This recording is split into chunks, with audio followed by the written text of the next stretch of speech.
बिस्मिल्लाहिर्रहमानिर्रहीम वस्सलातु वस्सलामु अला नबीना व मौलाना मुहम्मदिन सल्लल्लाहु अलैहि वसल्लम. अस्सलामु अलैकुम અને નમસ્કાર મારા વહાલા ભાઈઓ બહેનો અને વડીલો.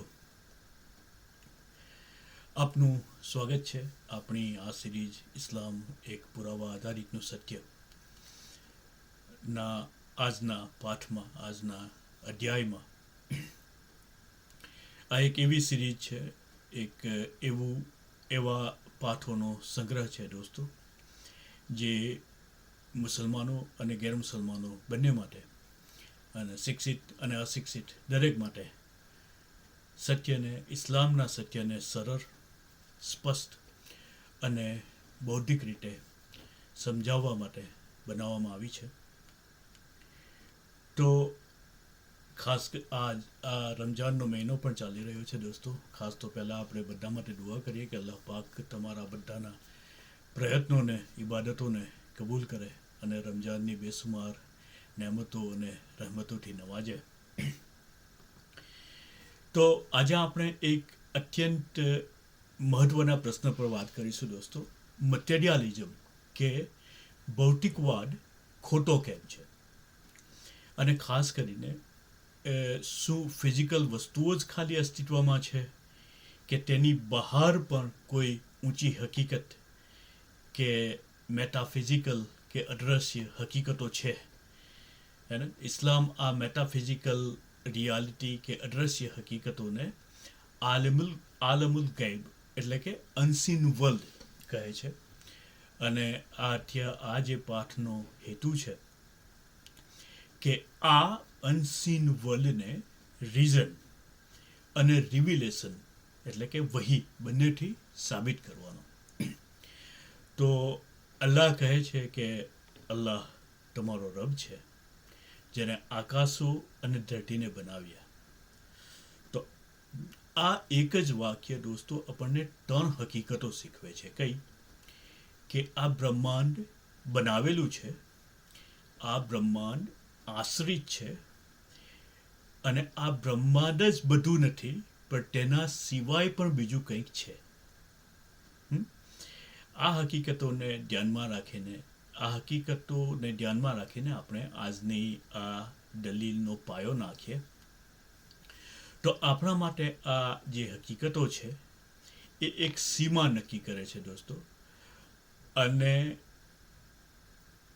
આપણી અકલ છે એ આ સીમાની અંદર ચાલે છે. કેવી રીતે તે આપણે જોઈએ. કે પહેલાં તો આપણે એ ડિસાઇડ કરીએ કે આપણે કયા મટીરિયાલિઝમની વાત અહીંયા કરી રહ્યા છીએ, કયા મટીરિયાલિઝમને આપણે રિફ્યુટ કરી રહ્યા છીએ. તો આજની દુનિયામાં મટીરિયાલિઝમના ઘણા અર્થો છે દોસ્તો.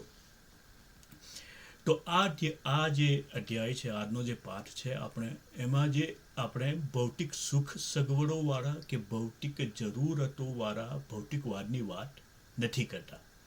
પણ અહીં આપણે જે મટીરિયાલિઝમની ચર્ચા કરીએ છીએ એ છે ફિલોસોફિકલ મટીરિયાલિઝમ, એટલે કે વૈચારિક ભૌતિકવાદ.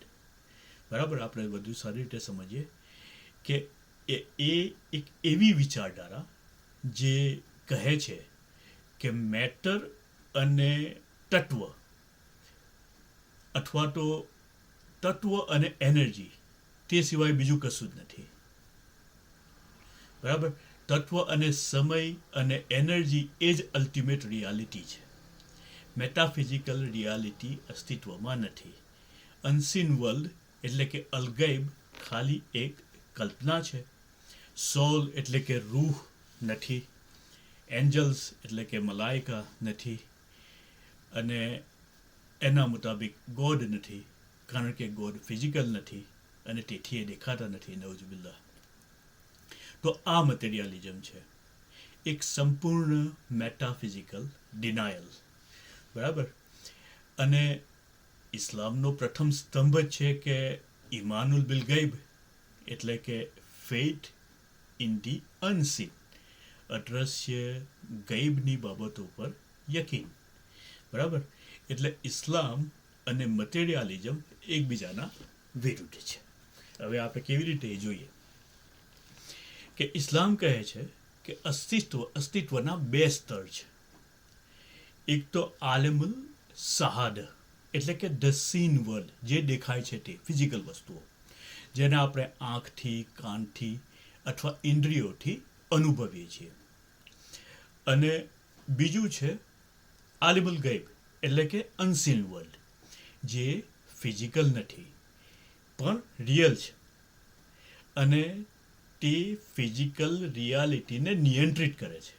એટલે કે જે આ અનસીન વર્લ્ડ છે એ ફિઝિકલ રિયાલિટીને નિયંત્રિત કરે છે. બરાબર.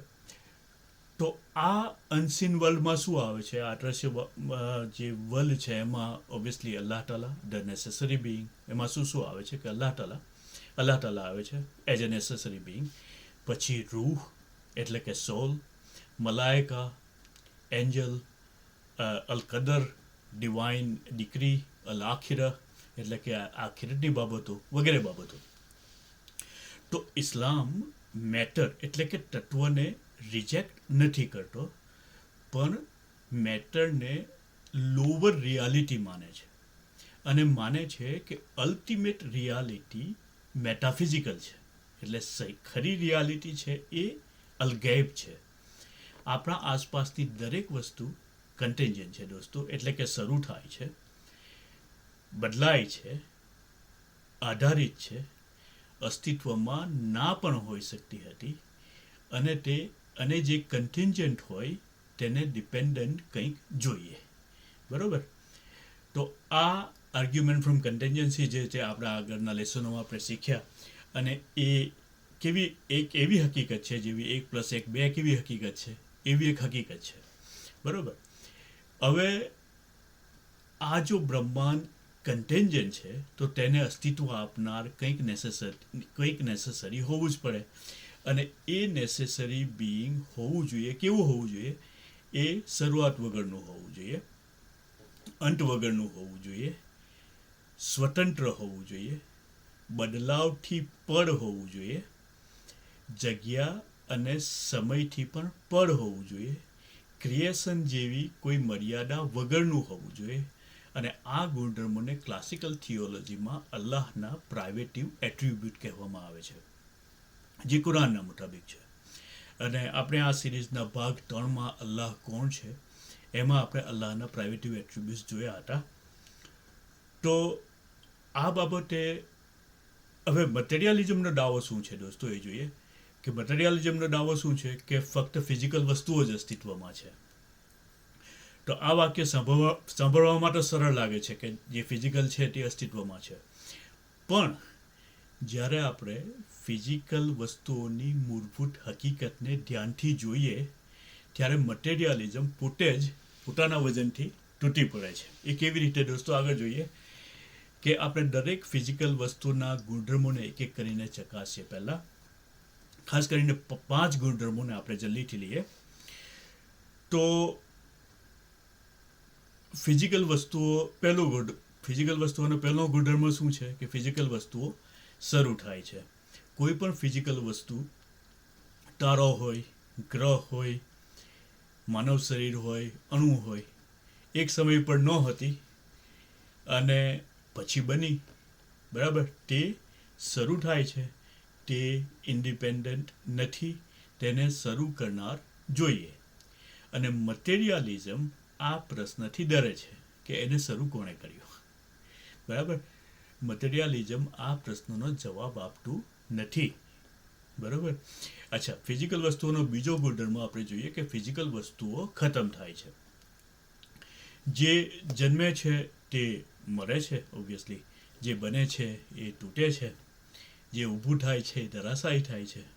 જે ખતમ થાય છે, અને જે ખતમ થાય એ અલ્ટિમેટ રિયાલિટી નથી. સીધી વાત છે. અચ્છા, ત્રીજો ગુણધર્મ શું છે? ફિઝિકલ વસ્તુઓ બદલાય છે, અને બદલાવ હંમેશા બહારથી આવે છે. એ જાતે નથી બદલાતી. જે બદલાય છે તે પોતે સ્વયં સંપૂર્ણ નથી. બરાબર. ફિઝિકલ વસ્તુઓનો ચોથો ગુણધર્મ, ફિઝિકલ વસ્તુઓ આધારિત છે, આશ્રિત છે. જગ્યા, સમય, એનર્જી, ફિઝિકલ લોઝ એ બધા પર આધારિત છે. તો આવી આધારિત વસ્તુઓ એબ્સોલ્યુટ રિયાલિટી બની નથી શકતી. બરાબર. પોતાની રીતે એક રિયાલિટી બની નથી શકતી. બરાબર. ફિઝિકલ વસ્તુઓનો 5મો ગુણધર્મ કે ફિઝિકલ વસ્તુઓ જગ્યા અને સમયમાં બંધાયેલી છે. બરાબર. જે અહીં કે ત્યાં છે, જે હમણાં કે પછી છે. બરાબર. તો આ બધી બાબતો એબ્સોલ્યુટ નથી. એબ્સોલ્યુટ રિયાલિટી જગ્યા સમયની અંદર બંધાયેલી હોઈ શકે? ના હોઈ શકે. બરાબર. તો ધેરફોર, હવે આપણે નિષ્કર્ષ પર પહોંચીએ પાછા. Therefore the necessary being cannot be physical. બરાબર. ફિઝિકલ વસ્તુઓના આ જે બધા ગુણો છે, શરૂઆત, અંત, બદલાવ, આધાર, જગ્યા, સમય, એ બધું નેસેસરી બિઈંગમાંથી ગાયબ જ હોવું જોઈએ. બરાબર. એટલે નેસેસરી બિઈંગ નોન ફિઝિકલ છે. નેસેસરી બિઈંગ ટ્રાન્સેન્ડન્ટ છે, એટલે કે પરમ કે અવર્ણનીય છે. બરાબર. નેસેસરી બિઈંગ કોઈ ક્રિએશન જેવા નથી. બરાબર. અને જો નેસેસરી બિઈંગ ફિઝિકલ નથી, તો મટીરિયાલિઝમ જે કહે છે કે ફક્ત ફિઝિકલ વસ્તુઓ જ અસ્તિત્વમાં છે, એ સીધું ખોટું સાબિત થાય છે ને. તો આનાથી મટીરિયાલિઝમ કોલેપ્સ થઈ જાય છે. So materialism collapses while Islamic metaphysics stands firm. રહે છે ને. બરાબર. તો કુરાન પહેલેથી જ કહી ચૂક્યું છે દોસ્તો કે સૃષ્ટિ અને હુકમ બધું અલ્લાહનું જ છે. બરાબર. તો આપણે જોઈએ કે બ્રહ્માંડ, ફરીથી આપણે એ જેનાથી આપણે શરૂઆત કરી હતી કે બ્રહ્માંડ બનાવેલું છે, બ્રહ્માંડ આધારિત છે, બ્રહ્માંડ જ બધું નથી. અને હવે આગળ આવે છે કે નેસેસરી બિઈંગ તો છે, તો પછી અલ્લાહ ફિઝિકલ નથી, અલ્લાહ ટ્રાન્સેન્ડન્ટ છે, અલ્લાહ બિગિનિંગલેસ અને એન્ડલેસ છે. અકલ ફક્ત એ સાબિત કરે છે જે વહી પહેલેથી કહી ચૂકી છે. બરાબર. તો એથી આપણે આખરી નિષ્કર્ષ પર આવીએ દોસ્તો કે બ્રહ્માંડ કન્ટેન્જન્ટ છે, અને કન્ટેન્જન્ટ રિયાલિટીને નેસેસરી કોઝ જોઈએ. નેસેસરી કોઝ ફિઝિકલ હોઈ જ શકતું નથી. નેસેસરી કોઝ ટ્રાન્સેન્ડન્ટ છે, નેસેસરી કોઝ ઇન્ડિપેન્ડન્ટ છે, નેસેસરી કોઝ બિગિનિંગલેસ અને એન્ડલેસ છે, અને નેસેસરી કોઝ અલ્લાહ છે. અને તેથી મટીરિયાલિઝમ ખોટું છે, કારણ કે ફિઝિકલ રિયાલિટીની કોઈ અલ્ટિમેટ રિયાલિટી નથી, પણ ભૌતિક વસ્તુઓ સિવાય પણ અદૃશ્ય વસ્તુઓ અસ્તિત્વ ધરાવે છે. બરાબર. તો દોસ્તો જુઓ, દર વખતની જેમ એક જ વાત આવે છે કે અલ્લાહનો, ઇસ્લામનો અને ઈમાનનો કેસ બિલકુલ સંપૂર્ણ છે. અને આપણે આ સિરીઝમાં એના પુરાવાઓ જ ભેગા કરીએ છીએ. ઠીક છે. તો એના વધારે પુરાવાઓ જોવા માટે આ સિરીઝના બધા એપિસોડ જોવાનું ચૂકતા નહીં. તમારા દોસ્તો સુધી પહોંચાડવાનું પણ ચૂકતા નહીં. ઈમાનને મજબૂત બનાવવું, પોતાના ઈમાનને શીખવું આપણા બધાની જવાબદારી છે. બરાબર. તો આપણે ભેગા મળીને આપણા ઈમાનને બનાવીએ, શીખીએ. આવતા એપિસોડમાં ફરીથી મળીએ. અલ્લાહ હાફિઝ.